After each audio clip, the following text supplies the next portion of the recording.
Autoline After Hours is brought to you by Bridgestone Tires, solutions for your journey. Ta-da! John is 30 years younger. No, just kidding. John and Gary are actually out today. And, to just kind of tell you the truth here, they were supposed to be traveling. Gary's actually got his trip canceled, and he said he'd come on. But I figured, you know what? This would be a good sink or swim moment for myself, and not to have the crutch of Gary, who's always here with me. So, just do it myself. And with that in mind, I figured I'd stick to a topic that I knew pretty well, and to kind of give you a background on myself a little bit. I was an automotive tech for over 13 years, so I just kind of wanted to stick something with that, or a topic along those lines. And so you may have seen the headline for the show today, and it's all about, EVs need less repair, but how much less do they need? So with that in mind, I brought on some guests that can talk all about that. So why don't we bring some of those folks in? So I'll start out with Craig Van Batenburg. He works for ACDC, and he's kind of like a pioneer in EV repair and training. Got Sam Fiorani with Autoforecast Solutions, Dan Neal with the Wall Street Journal. These guys have been on before. Great guests. Just wanted to bring them back. So really thank everybody for being here today. Yeah, thank you. Great to be here. Yep. So Craig, let's start out with you. Yeah, I mean, EVs obviously need a lot less repair, but kind of what's been your experience with them? Well, I go back to buying a Honda Insight in 1999. So I've been following this actually since the very beginning. And it seemed like the hybrid days, took a while. The Prius became mainstream, and then people wanted electric cars. There was a company called High Motion, two engineers up in Canada that had a plug-in kit. This goes back to 2006, 2007. A lot of Priuses got converted to a plug-in, just your extension cord, and you go about 30 miles an hour, maybe 20 or 30 miles in the city. So this was like do-it-yourselfers, but more professionally done. A couple of companies came in. Then what happened? The Chevy Volt, which was to me an awesome car. I bought it brand new one as soon as they came out. It gave me the drive of electric because I could go 100 miles an hour pure electric, the way that was designed. And then I have to worry about infrastructure. There wasn't any. Then we purchased a used 2011 Leaf 2 years later. And that was a good car, but it had 83 miles of range only. So it was pretty limited. And then things got better. Tesla, of course, comes out with their Model S in 2012, but they weren't very nice to the aftermarket. We couldn't get parts, couldn't get the scan tools. So I kind of put that to the side, and we didn't do any training with that of any extent. And then other cars started popping up. So we ended up leasing a Chevy Bolt, B-O-L-T. The state was almost giving away them in Massachusetts. Great car. Traded that in, and then we bought a Nero EV. Really liked that. Was a nice car. And then Tesla finally says, guess what? There's scan tools. So we have a Model 3. I'm actually broadcasting while the class is going on. We'll be finishing at 5, a 3-day class on just Tesla. So we have an old Model S. We have a fairly new Model 3. And we have a Model Y that was brought in by a student. 6 students, I think 6 or 7 are here learning how to work on Tesla. For us, it's relatively new because we have to get caught up on 12 years of history without really being able to do much.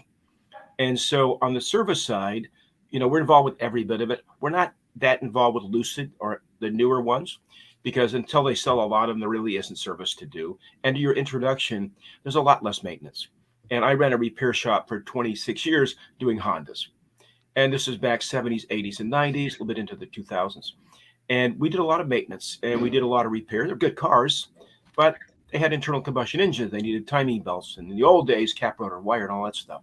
That's all gone. So it's an interesting time. It's a big time of transition. Very good. Yeah, no, it's got to be really interesting now with Tesla coming on board. I think maybe the last time that we talked, it was still really difficult to get into service with Tesla. And it sounds like that's kind of changing for you now.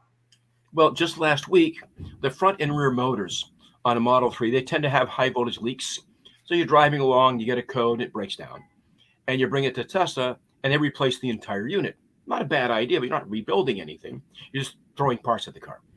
And those were not available to the aftermarket until 3 days ago. You go on their website now, you can buy that unit for about $2,500 each. But in our company, we have a Model 3 front motor, induction motor that has a high voltage leak. So we purchased it on eBay for like $1,200. We'll take it apart and fix it. It's fixable. And then we're going to try to source whatever we need for parts, and we'll come up with a solution so an aftermarket shop can rebuild the motor at probably a little bit less money, not a whole lot less, but a little bit less, so that customers will have an option of getting it fixed by Tesla, and they do perfectly good work, but they put a lot of parts in, or an independent shop. As an owner of a Tesla that we purchased used about a year ago, I didn't realize the difference in how you get your service appointment. It's all done on an app, and no one's going to talk to you. And I had a rattle, and they wanted me to take a picture of the rattle. I couldn't submit it without a picture. So I took a picture of my tire and said, I think the tire's rattling, and then I could get through. I mean, once you figure it out, it's like any app. There's always something weird. And the service around Boston is okay, but it's tied up. It's hard to get an appointment. So I think the aftermarket is going to play a huge part. And the aftermarket's good at this, very good. And we're teaching mostly high-end Euro shops to do the work, because the high-end Euro shops are losing their business to people that had a BMW or Mercedes that bought a Tesla. So the timing is perfect for us. We like doing this work, getting the shops on board, helping them through some of the weird things, the safety things. And with this our third or fourth extensive class, we do a little 8-hour class on the road, something quick, but it takes 3 days to get through. It'll probably be 4 days in the future. I have a question. How transparent is Tesla with regard to the shop manuals and procedures and updates? Is there an inconvenient lag between what you can access and what's you won't? And the factory? You won't get any live. You won't get live tech support. But their service manuals, which are actually on the screen in the car, they're excellent. I will actually relate it to this. We do a lot of military training. We just picked up the Canadian military. They have a lot of Fusion, the newer Fusion. So we bought one and we train the military.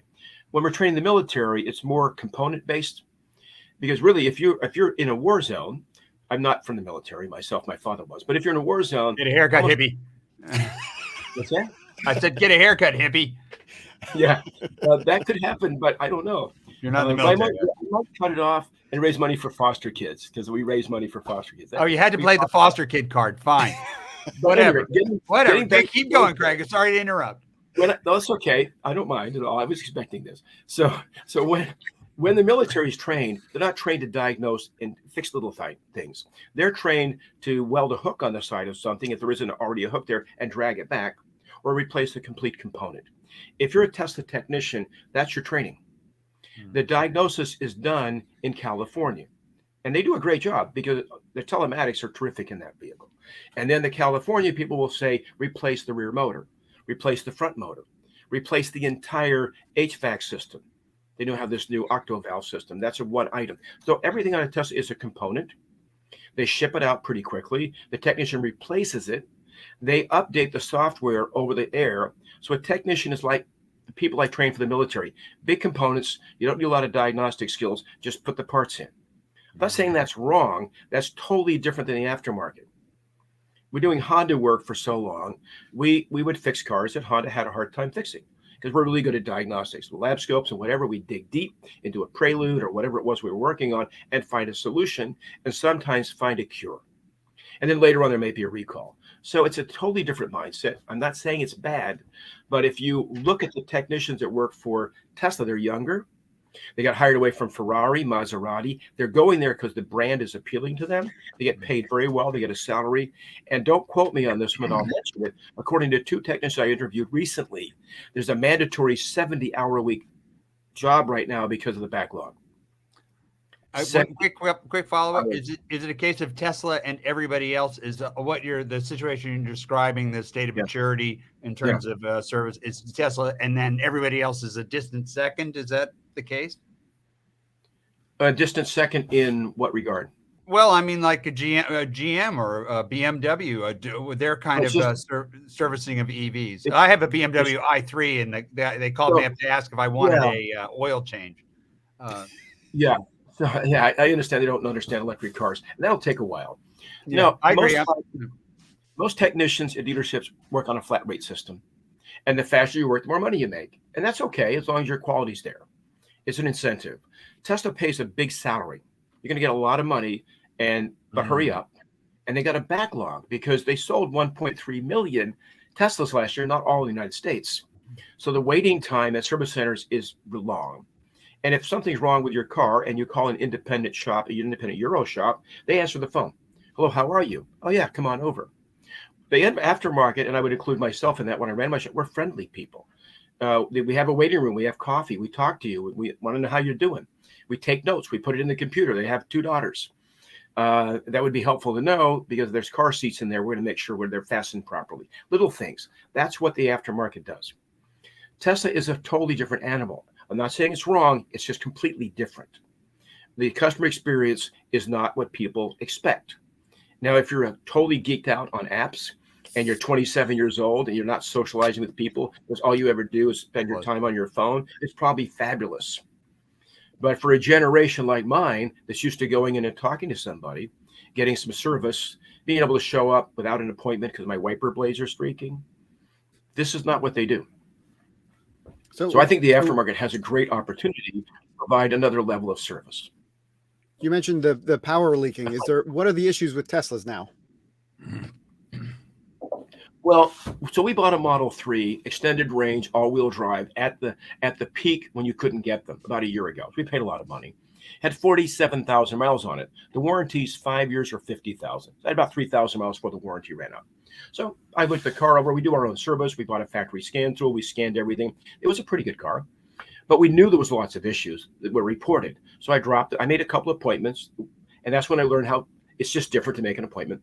And they replaced the front end, they replaced the rear window, they did an update, replaced some wiring. It's just quality things. Our Kia Niro has about 42,000 miles on it, not a single issue. I don't expect one. Well, we did replace the 12-volt battery. That's no big deal. Now, I tell people, my brother, interestingly, my younger brother who lives in Palm Springs called me today. I was at Cape Cod.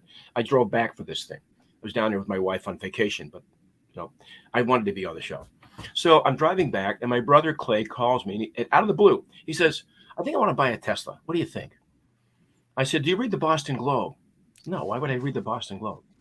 I said, about 6 months ago, maybe longer, Hiawatha Gray, the reporter for the Boston Globe, came out here to do a small story about preventive maintenance on electric cars. He didn't know who we were. He saw the facility, saw the cars, hired a photographer right away. They did a big story on the company. Very nice, lots of pictures. And in there, they asked me, can we quote you? You know, when you write articles, you pull something out in bold and you put like one quote, might attract people. And I said, yeah, you can quote me. And what I said was this: I like my Kia Niro EV much better than my Tesla Model 3. And you know why I said it? Because it's true. It handles better. Well, it doesn't handle better. It's quieter. It has the features my wife likes that I couldn't even get on that. I think it's a better car. And my entire life, I'm a technician watching cars fall apart, trying to fix them, watching Mother Rust here in Worcester, Massachusetts, destroy the cars. We have to work with the rusty cars, wiring is well made or not well made. And I think it's not a secret that the Model 3, if you listen to Monroe Associates, all those, yes, there's great stuff in it, technology, but the build quality is still a little off. It'll probably get better. I believe it already has. I believe those complaints, especially with regard to 3 and 1, 3. Okay. I mean, they have their panel gap issues are obsolete. Yeah, it's not even the panel gaps. I'm looking at things. We've taken this car apart, and now that the warranty's out, I was already reprimanded once. I had a windshield get cracked, and I went in to get the windshield replaced. They said, "Craig, you're working on this car." Yeah. Well, you could screw up the warranty. I said, well, if I did, I did. Did I screw up the warranty for a windshield? John, tell me about the S&P data last week. And yes, it is somewhat counterintuitive. I think Tesla's numbers are dispositive in terms of whether or not they're a good car, whether they're a quality product. They do have higher than usual per 100 cars. I think the number is 186 issues per 100 cars. But there's a question of, Yeah. They're fourth from the bottom on quality, fourth from the bottom. Yes, but they are the best. They make the best-selling car in the world, and they have the highest owner loyalty. Yes. And there's a question about there's a disconnect. I think that really none of us, I think, adequately address. And this is the love over the hope over experience element of owning a Tesla. And they are they're good cars, and they work for many people without a fault. And they constantly get better in your possession, which I think is something that other cars simply don't do.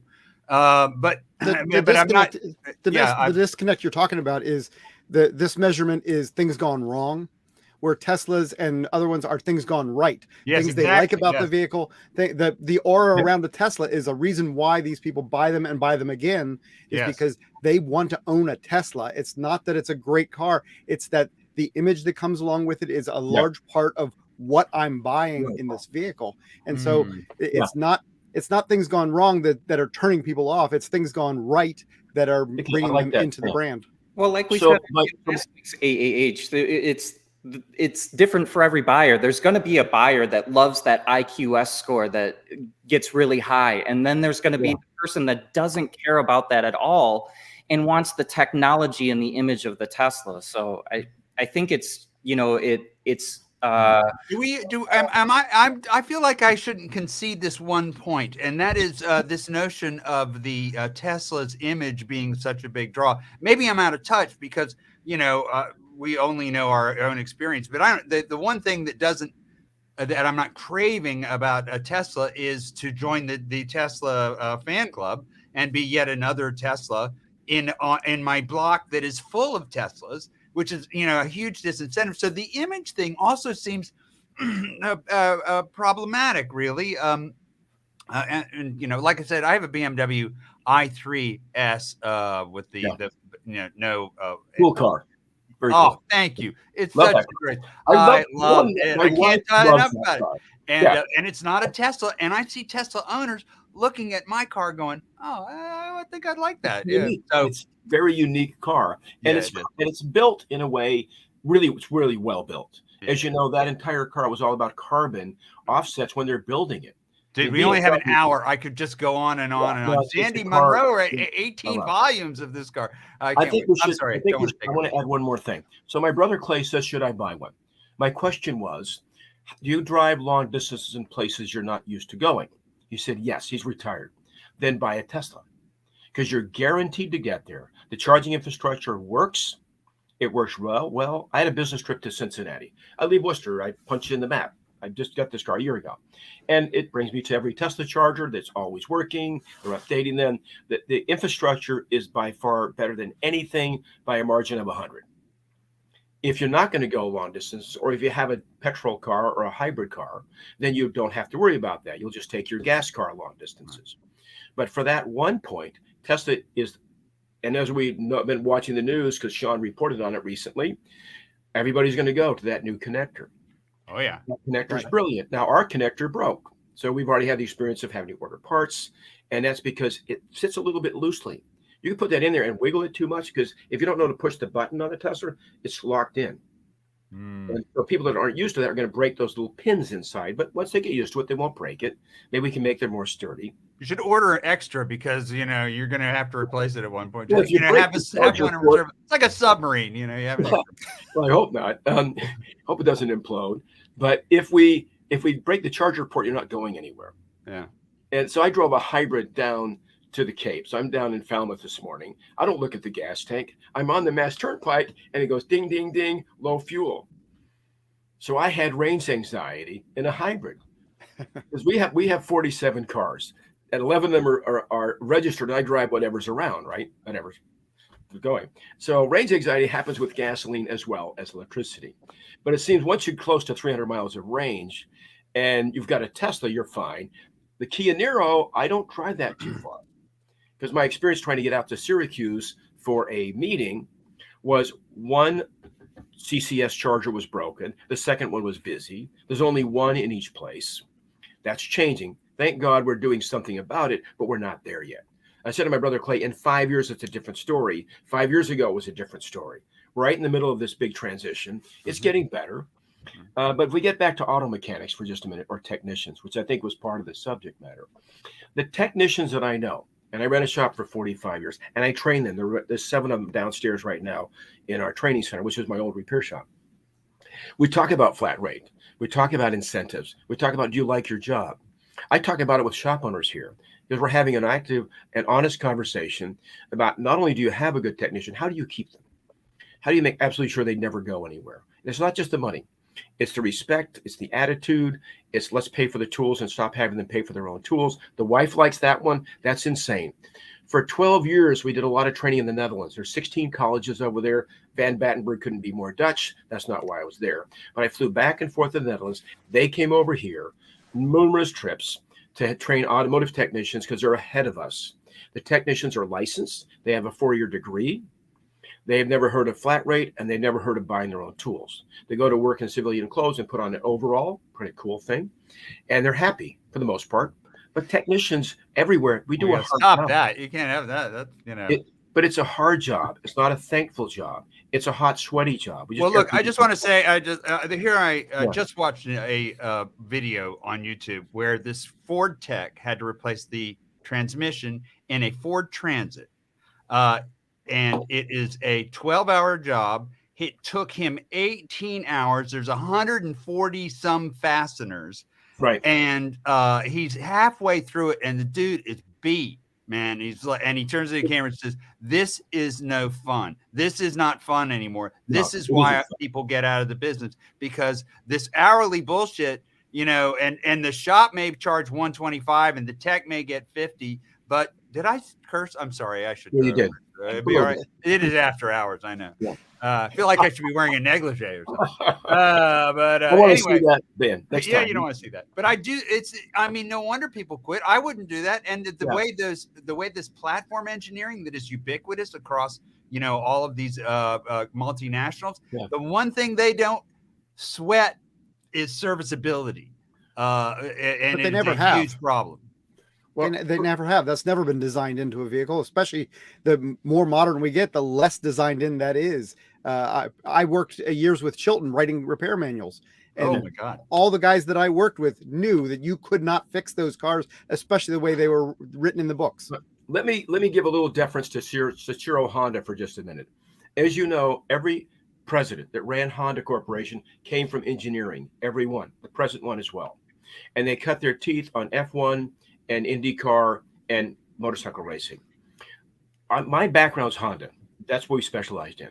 If you take a look at a 1973 Honda Civic, the first year they came out, and you had to take out the crankshaft bolt, right? It's a transverse engine, and you took the wheel off. There was a hole already there on the inner fender panel so you could go right in. Honda was a company, I don't know if they still are, that actually cared about technicians because Mr. Honda was a technician. Everybody who ran that company was an engineer / technician. I don't know if they still do it because I don't work on regular cars anymore. So there was one company, at least, that seemed to care. I've been writing articles for another magazine. They're out of business now, Auto Inc., for a long time. You can Google my name, you'll find a lot of stuff I'd like to write. I've been writing a long time. It was an article that I liked. I did it for 16 years. Give me a good example. If you took a look at the first generation Honda Civic Hybrid, 2003, 4, or 5, and you want to replace the fuel pump, you took out the back seat, the fuel pump was there, 4 screws, a connector, you replaced it, easy. When they redesigned the Civic in 2006, the hybrid, there's a big battery behind the back seat. That's where all the stuff is, the hybrid stuff. They put it right on top of the fuel pump by about a half an inch. Now, if I want to take the fuel pump out of a 2006 Civic, I have to remove the entire high voltage system and get it up on blocks, get it halfway out with some 2x4s to take it out. That's going backwards. So I had a 5-star rating. I looked at all the serviceable things you would normally do. This is gas hybrids and then electric cars we did as well. And some manufacturers, it got much worse. Some stayed the same, but on average, it was 3 stars out of 5. Rarely was anything easy to do. Then I would add every time at the end of that column, I was hoping engineers would read it. If you were smart and you thought about it in the beginning, had a technician on the engineering board with you, you could cut down on warranty labor times. because that's what sells at engineers. The management is worried about money. We have to. I run a company. I have to make sure we pay the bills, and we've been in business for 45 years, so evidently we know what to do about paying bills and making money. But if you could get through the engineer's head that making it easier to service saves warranty dollars when something goes wrong, they will listen to that. I think that's the only thing they listen to. I don't know if it got through. No. Unfortunately, those same bean counters are trying to figure out how to build the vehicle, not take it apart.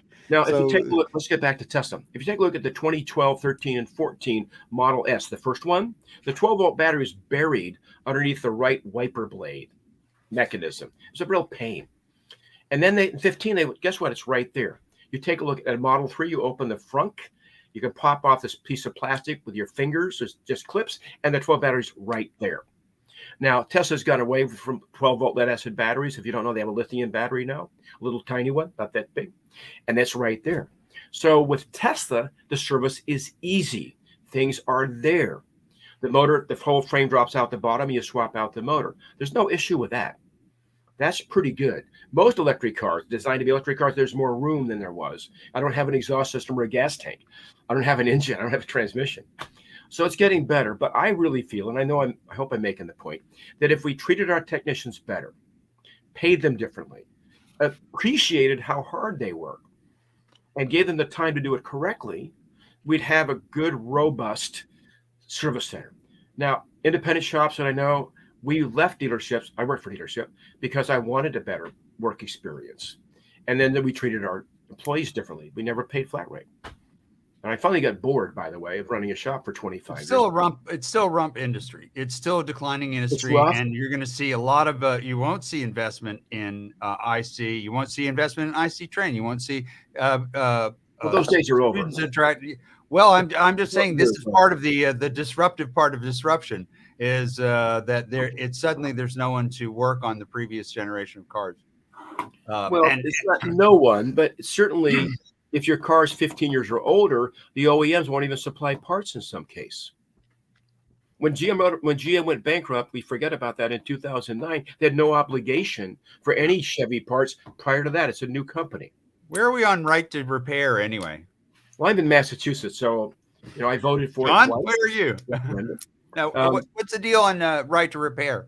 There's a federal judge that's hearing the case over and over and over again and has not made a decision. But I think the viewers should know what it is. Well, NHTSA just came out saying something, saying telling the automakers not to comply with the Massachusetts law. What else is new? Well, I get that, but my fear is that automakers are going to use this as an excuse to not follow right to repair. And I mean, we'll see what happens, but it's just a fear. I want to give your people a little bit of history so they understand this. Right to repair started really in 1996 when we put an OBD2 connector under the dashboard to test emissions. It wasn't called that yet. And then because in Massachusetts, we have a very strict emissions program, every other year it's got to pass up to 15 years, including Martha's Vineyard and Nantucket. Because of that, you couldn't just go to an OEM to get your car serviced. The state says you can't drive it unless it passes. So we had regulations in this state. I was for them. I was fully in business at that time. ACDC stands for Automotive Career Development Center.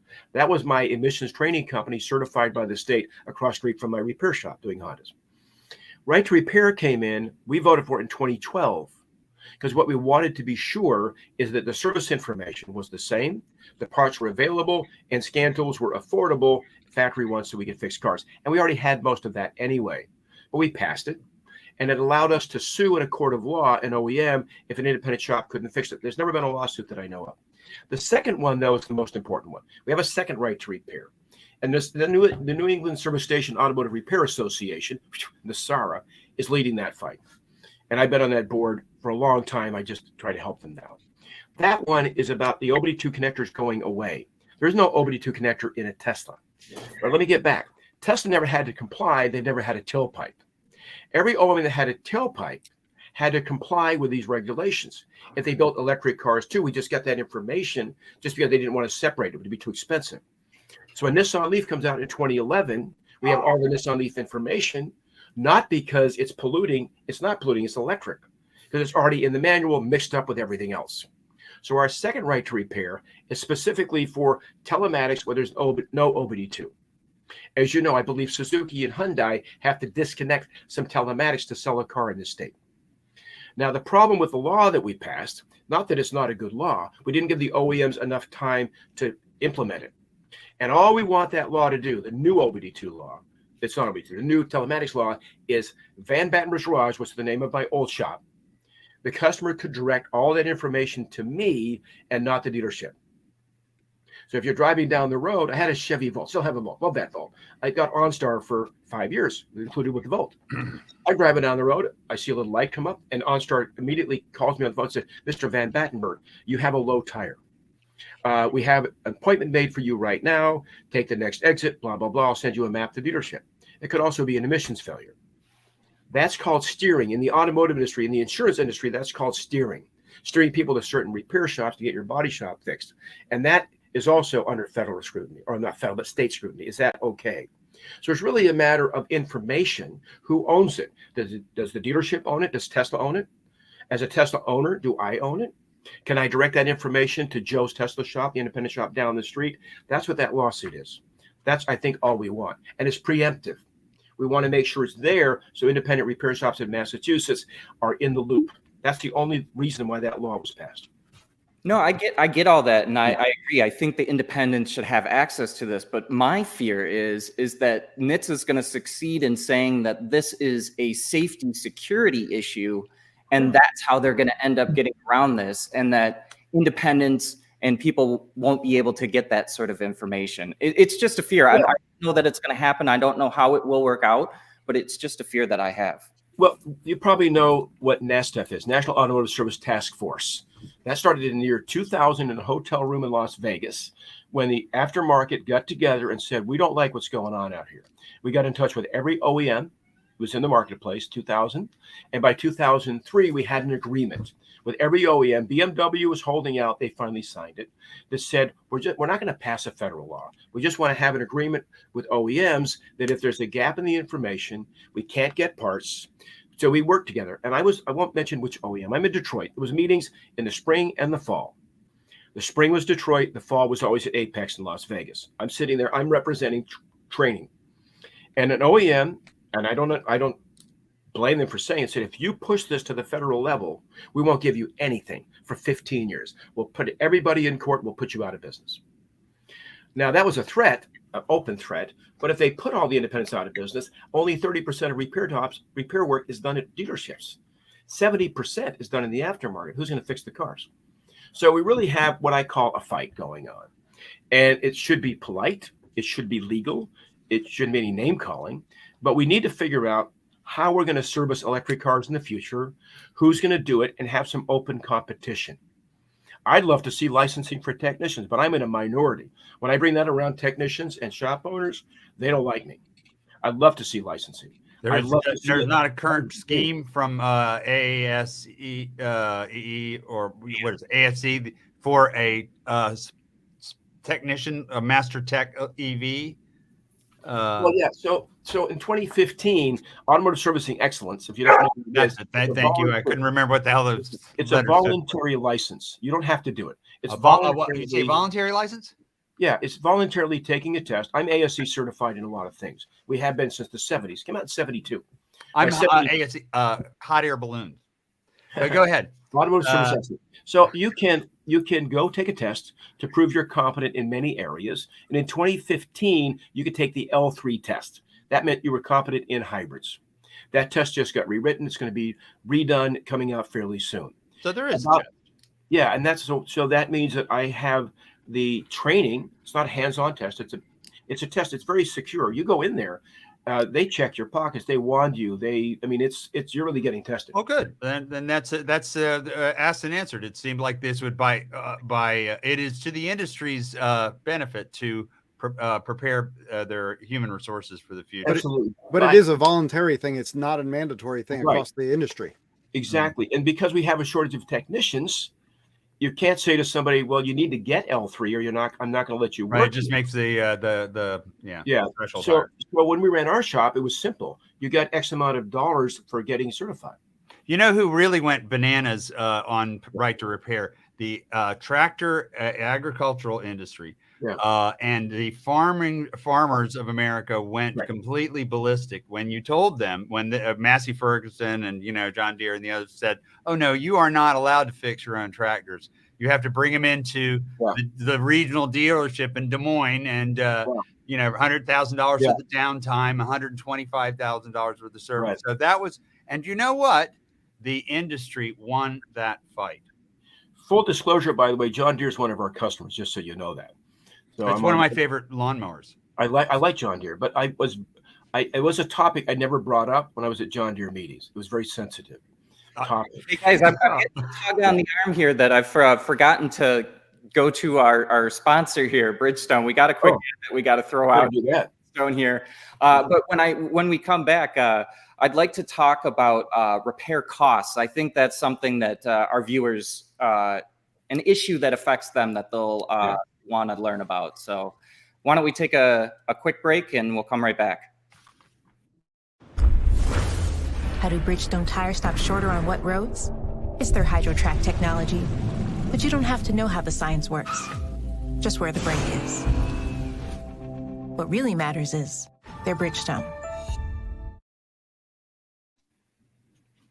All right, yeah, we're back. So I kind of mentioned it there. I think we kind of got into the right to repair a bit, but I mentioned cost of repairs. I'm all for getting technicians better pay and better working conditions and all that, but I think something that I always hear from the average person, people that are, just the general people in my life, why the heck does it cost so much to get a car fixed? And Craig, you were talking earlier about component replacement. You get a code for a motor, just replace the whole motor rather than rebuilding it. Right. But it's typically been the case where you could diagnose and rebuild something or repair it rather than just throwing components at a car. You get a code for a cylinder misfire. Instead of throwing plugs, wires, and coils at it, actually figure out what the heck the problem is. Yeah. With repair costs going up, is refurbishing and diagnosing still the better way than component replacement? I think it depends on the market. I was just near Madrid, Spain, doing a class, doing a convention with the Automotive Parts Rebuilders Association of Europe, APRA, another one of our customers. So there are companies that rebuild parts, starters, alternators, all that thing. They're not into EVs yet. They don't see the numbers enough to make a business case out of it. Now, there's a small shop just north of Pittsburgh. A Model S came in. It's a rear drive model. It needed an electric motor. The customer could leave it. Very smart tech. He's one of the technicians we've trained and we support. And he was able to source the bearings. He found the gaskets. He found what he needed in different places. It rebuilt the entire rear motor, and it's been on the road for about 6 months without any problems. So it can be done. As a former shop owner, we have to be careful with the use of our time. So we obviously want technicians to be efficient. That means tooling, equipment. I'm a big believer in specializing. Go for your strengths. I'm not a big fan of general repair shops. They're trying to do everything for everybody. It makes them inefficient. As a specialist, we were very efficient. So you could really get a lot for your dollar because we know what we're doing. The parts were in stock. This transition is going to disrupt everything. But I'll tell you, as a technician for so many years, I will not miss carbon monoxide poisoning. I will not miss gasoline dripping down my arm into my armpit. I will not miss burning my arm on the exhaust system when I drive a car. I'm not going to miss all that stuff.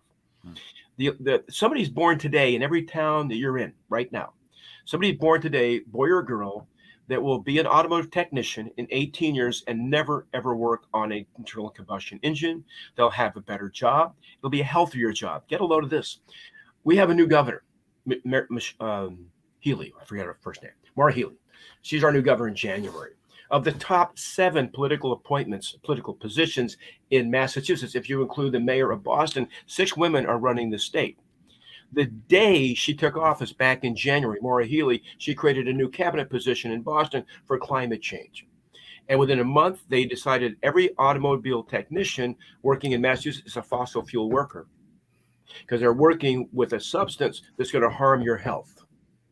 And because you're a fossil fuel worker, the state's looking at doing training for them for free, no charge, because we're outlawing internal combustion in 2035.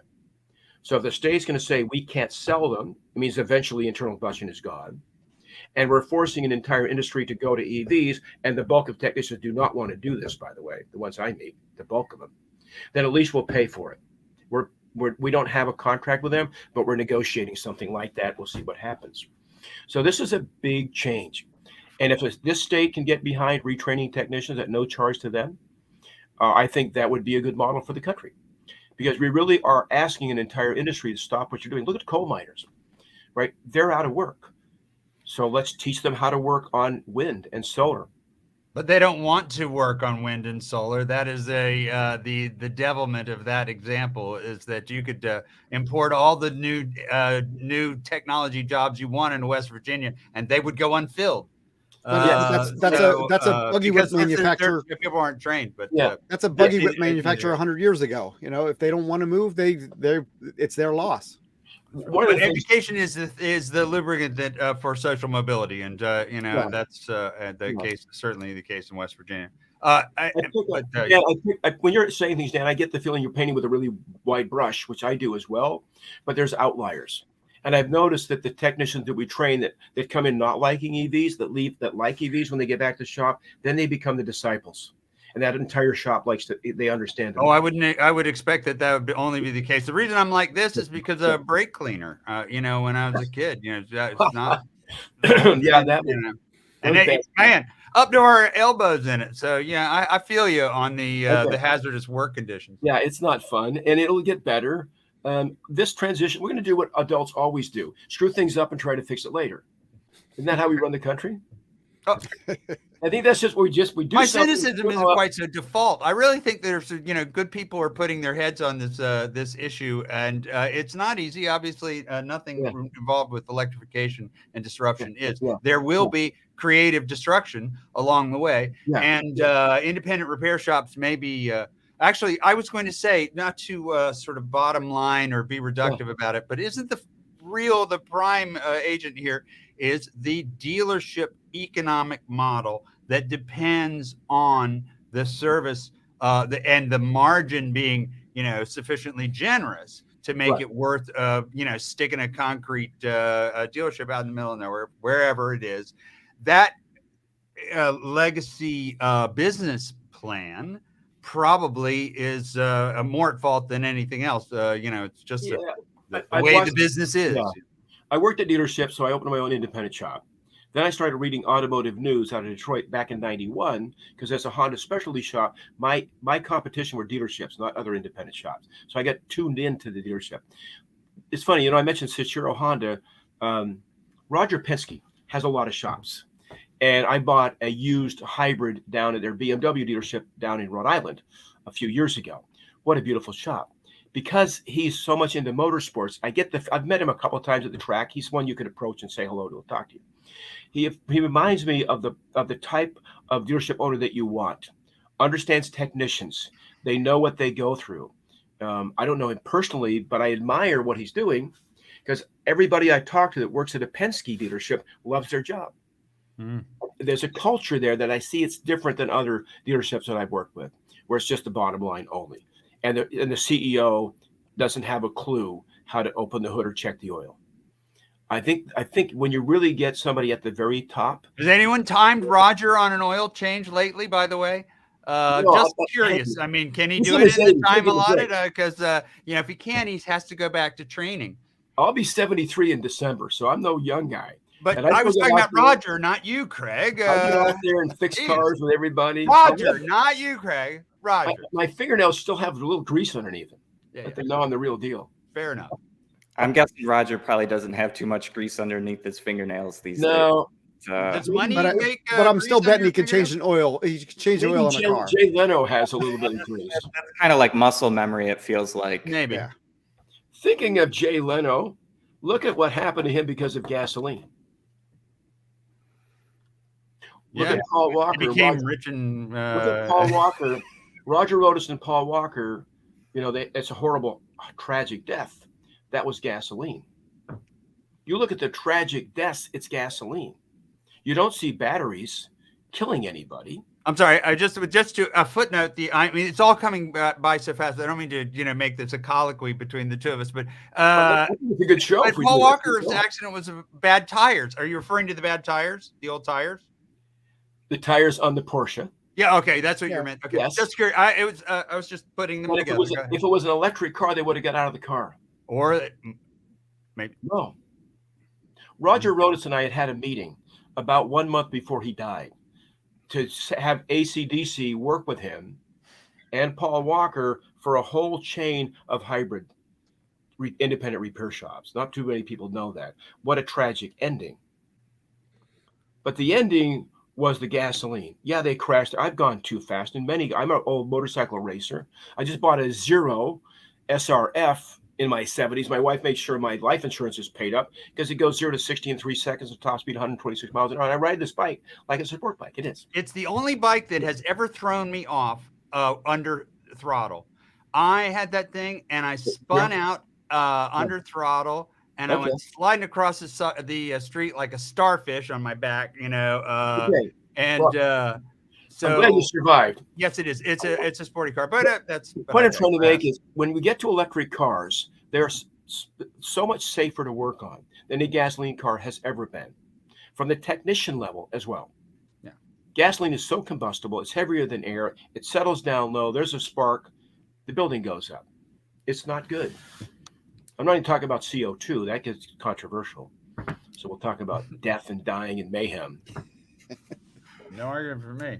Well, a lot of the vehicles we've been talking about here are kind of like more mainstream type EVs, but I'd like to get into another topic about like ultra luxury EVs. I know Dan has just driven the Specter. What was that like? What's a Specter? Oh, it's the electric Rolls. Rolls-Royce. Jeez, I didn't know they even had one. Oh, well, the propaganda starts with this quote from Henry Royce, who observed very early on that, the electric powertrain would really be the more ideal when you consider the brand verities, the wafting power, blah, blah, blah, the silence and so forth. That was a very prescient quote that they dug up from somewhere.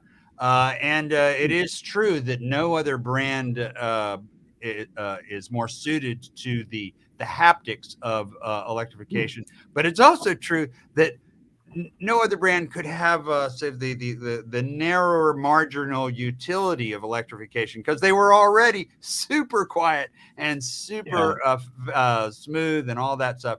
The Specter, I'm not allowed to give you driving impressions. So I just want to. This is one of the rare occasions when I was actually at an event, so it feels good to say that. But it's a very big car. I think one of the things that's a tell of its technical generation is the scale of it, and of course they've made the scale a feature, not a quirk. The word grandioso had been used officially by Torsten Mueller, the boss, but it is a beautiful car, and they are. I have two numbers for you. 2 years ago, Bentley told me that 80% of their buyers or intenders wanted an electric vehicle. This people who buy a bunch of Bentleys, but 80%. Rolls-Royce, their number 40%, which knocked their socks off. They couldn't believe it. It was 18% 2 years ago. It's 40% now. It'll be 80% very, very soon. And you'll only have your eccentric connoisseurs getting the 12 cylinders. But I think one of the things that always gets lost in this conversation, in these conversations, is the fact that the demand far outstrips the industry's willingness to satisfy the demand. And just today, Sean reported on the Alliance saying that if we move too fast on electrification, it will reduce consumer choices and raise costs. It's exactly the opposite. It is exactly the opposite. And they are not representing consumers. They are representing the industry. and the industry's interest. And I wince when I think of this. So Sam, you have a thought? I got a question for you. As we discussed last time we were on the show, that ultra luxury is the place to be for electrics, at least for the first wave, because a Rolls-Royce is perfectly suited. They are not long distance drivers. These people don't drive them, take them out and go 400 miles on a family vacation. These are I would just want to observe relatively locally. Yeah, that's all true, but somewhat irrelevant, and because of the irrationality of buying an ultra luxury. But it's only part of the package. It's only part of the package. Cool. It is enviable. It's covetable. It's scarce. It's new, and of course, I think it was Alfred Sloan, or I forget. I think it was Alfred Sloan who said the auto industry runs on the new. And by God, it should be carved in granite over every length. It's like, if it's not new, it won't sell. So why pursue the old? So here's the question for you, Dan. My wife and I both write for magazines. So we've been a member of the IMPA, International Motor Press Association, forever. Mm-hmm. We get down to the New York Auto Show every time. It's always fun. So they introduced that prototype a few years ago. I wasn't even interested. I went off to another part, and my wife stuck around, Deb, to be that. She came back. She said, what's interesting is the Rolls-Royce fellow said, no one is going to pick up a dirty cord and plug the car in. Right. Your manservant is going to do it. Yeah, of course. Well, no. What we heard, or Deb heard then and reported to me, was that it was all going to be inductive charging. Because actually plugging in a Rolls-Royce would be unheard of. It's a good question. They did not mention inductive charging, and you're right. It would be the more elegant sort of white glove way to do it. Otherwise, the cord might touch the ground. You'd have to touch it, and heaven forbid, you can't do that. Your hands would get dirty. They will put your natal astrology in lights in the doors, and that's what everybody needs. Headline, very cool. Well, now you've told them. That's the selling point. Well, Sam, you say it makes total sense for these ultra luxury EV and exclusive brands to go EV, but what about a company that pushes back against that? It almost seems like Ferrari has kind of pooed electric a bit. I know they've got hybrid and I know they're doing that, but it still seems like they're very dedicated to ICE and at least the way it sounds to their customers. Do you see any disadvantage to a company that pushes back against EV? Well, there's the Rolls-Royce end of the spectrum where the idea is smooth, powerful, quiet, and electric fits that model perfectly. Then you have the other side of the spectrum, which is Ferrari, which is loud, abrasive, and powerful. And so that becomes the DNA of the brand is the noise of the engine, of the feel of the shifting. It's all part of that package that is not electric. Ferrari's going to be screaming and kicking into electrics eventually, but in the meantime, the point of selling a Ferrari is the guy, and it's usually a guy who buys a Ferrari, is looking for that visceral feel of that vehicle. He wants the 12-cylinder or the 8-cylinder to be rumbling behind him. It's all part of what you're spending hundreds of thousands of dollars to have the Ferrari logo on the front. If I wanted a fast car, I can get it in a Tesla, but it's not a Ferrari. It doesn't wear that prancing horse on the front. I want to just break in there to the this a lot depends on how the European, the EU, Italy, the UK, and Germany all sort of sort through these various thresholds that they are considering for low volume manufacturers who, like Ferrari, who might be able to build in perpetuity, small numbers of IC powered cars, but it won't be all. It'll be like 10% of Ferraris will be IC, and they'll be the most expensive. And I think you probably see that with things like Bugatti and companies like Bugatti, and there will be a vintner select of IC cars, and which is fine by me, because I tell you what, like the Ferrari, right? The Ferrari's got a V6 and it's got a very, very whop daddy hybrid harness on it. And so it's very much a creature of two power plants. And when you have them both working completely at 100% at maximum together, yes, it's 900 horsepower, and you tear your head off. But the way it has to stage its power output is not spontaneous, does not feel Ferrari-esque to me. It is not impetuous. And I think it denatures I think it takes a lot of self-hypnosis to convince yourself that the 296 hybrid is making Ferrari-ish sounds. It's nothing like, like a. Let me ask the panel a question, because I don't know the answer to this. If we produced a carbon neutral fuel, so the carbon that's already in the air or on the outside of our planet is used to make a fuel that Ferrari can use, what would it cost? What would it cost to have a gallon of fuel made and still make a profit? Anybody know? About $1,000.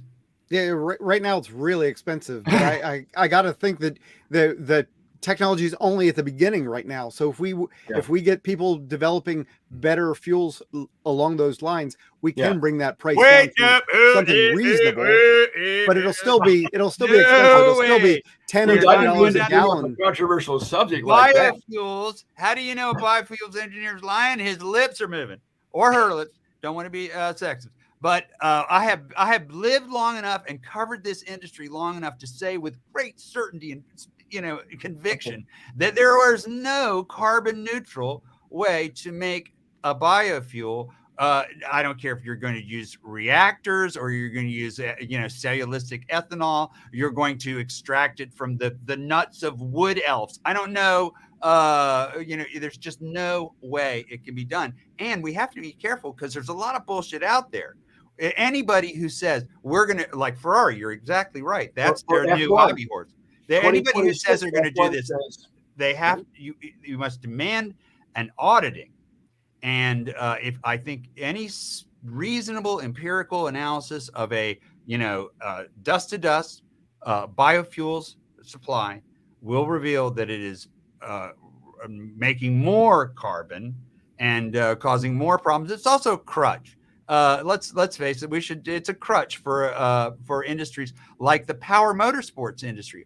I wanted to do a thing about electric boats. I called Mercruiser. They were like, no, we're not going to do electric boats. We're going to do biofuels, and so we're going to build 12-cylinder outboard motors where the drive moves and not the motor.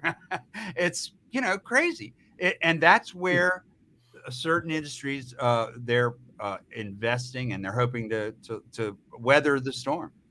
Yeah, from everything I've seen, it looks like the production of the fuel is still going to be pretty minuscule even by the end of the decade. And from what I've heard, Craig, to kind of answer your question, is that it takes 3 times as much to produce the fuel, so therefore the cost is 3 times as high. Yeah. I don't know if water, land, other resources. It's a negative spiral. Got it. Okay, thank you. Yeah, but the long term would be dream to have hydrogen as a power plant. If you could make affordable and clean hydrogen, very difficult to do both of those things, right? Or either for that matter. It would be great to either. I'm against burning the fuel just because there's stuff in the air and it'll mix with hydrogen and you won't have the pure exhaust that you would have if you have a fuel cell setup. Mm-hmm. But long term, having a hydrogen power plant and just finding a way to make it affordable and plentiful.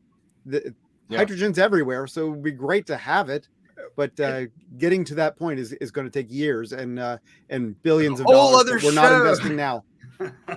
Yeah, I'll be back to. I mean, I also want to knock down hydrogen in a loving and beautiful and charitable way to knock down hydrogen, but another time perhaps. Well, here I got one more thing about this ultra luxury EV stuff. Dan, the Rolls-Royce is built on its own unique platform, isn't it? Yeah, well, it uses the Flex platform that they sort of pre-engineered for EVs several years ago. But then it will spread to other models throughout the lineup as well, right? Yeah, it looks like it will. They'll sunset it around 2030. This particular, what they call the Rolls-Royce, or the architecture of luxury Flex, I think is what the term of art. Yeah, let me drive my point home here. Is what I'm getting at is there's all this talk about mega castings and all this sort of thing, and speed at which the vehicles are developed and produced, speed has never really been a thing of the ultra luxury. And do these customers even care about that kind of stuff? Do ultra luxury customers care that they got the latest and greatest the way a car is built? Do they care about the latest and greatest battery chemistry? Well, I tell you, it's funny because the average age of Rolls-Royce buyers has dropped dramatically. Their average age now is 43, which is, as you know, a very low number, right? You know, these are practically kids.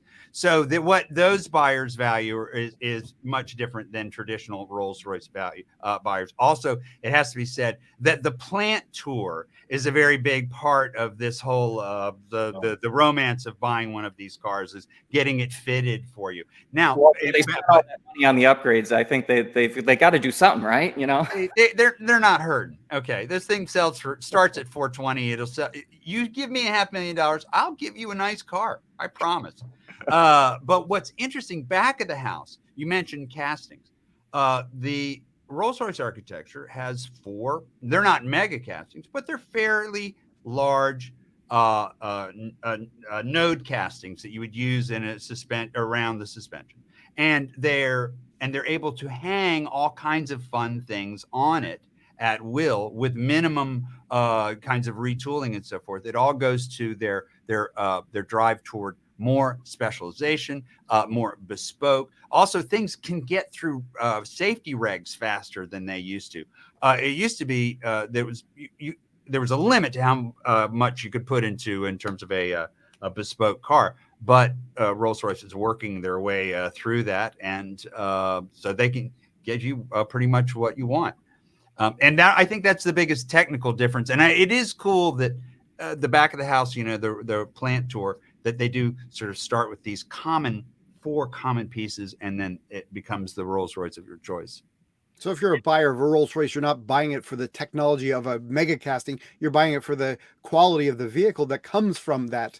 So the that EV the car is quieter Rolls-Royce and squeaks less and is more solid. And that's what you want as a Rolls-Royce buyer. What do you think, Sam? What do you think but let's say the person is considering an Rolls-Royce EV. How does that change their psychology?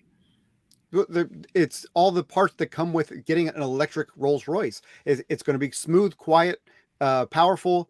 It's if it's environmentally friendly, that's icing on the cake.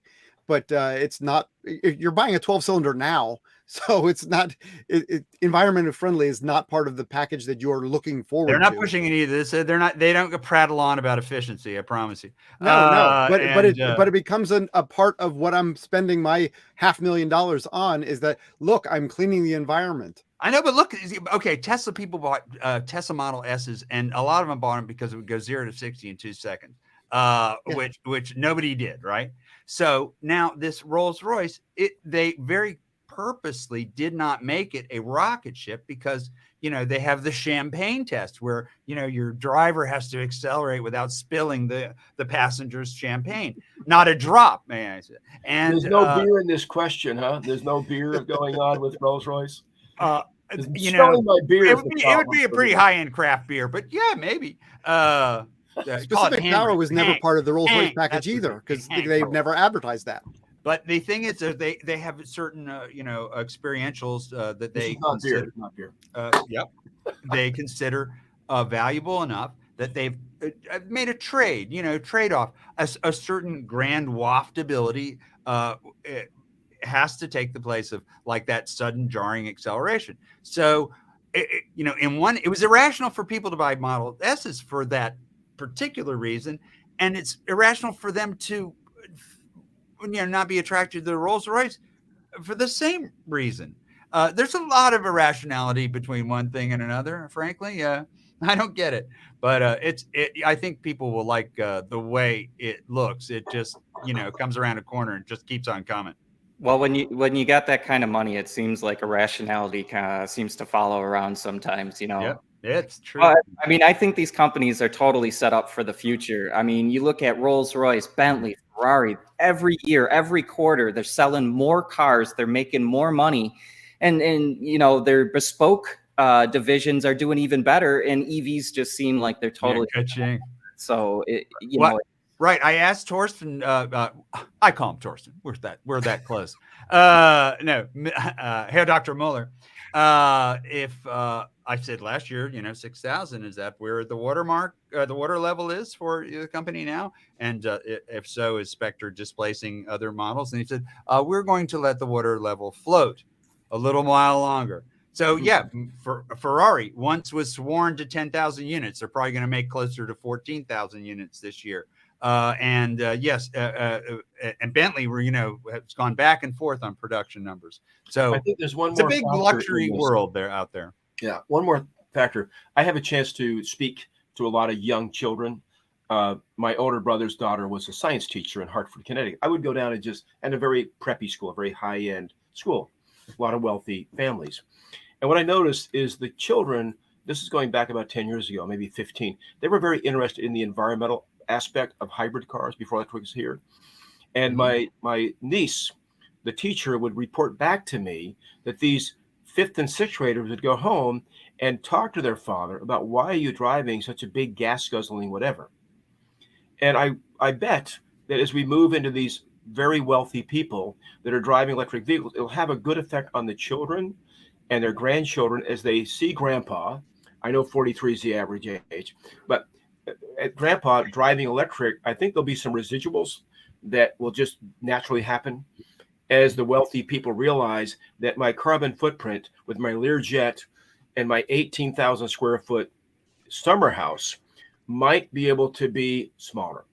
And so for me, there's a little bit of hope here because our carbon footprint here is small because we're a small company. With a lot of money came to a lot of responsibility. And I think it's great that someone can afford a Rolls-Royce and have that kind of luxury. But the people I know, and there's not many that have that kind of money. Oh, I think it's a moral crime myself. That's not the point, but I'm not standing in judgment. I think they never asked me. I think it's a good thing because it'll bring a little bit of climate awareness to the family.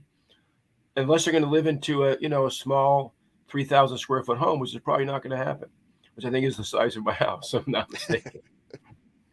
So, at any rate, conversation. We've cruised past an hour here. We're past 4 o'clock. I know we could go longer, but man, I just want to thank all of you guys, Craig, Dan, and Sam. Thanks so much for joining me today. Like I said, I was kind of flying solo here, so Great job, Sean.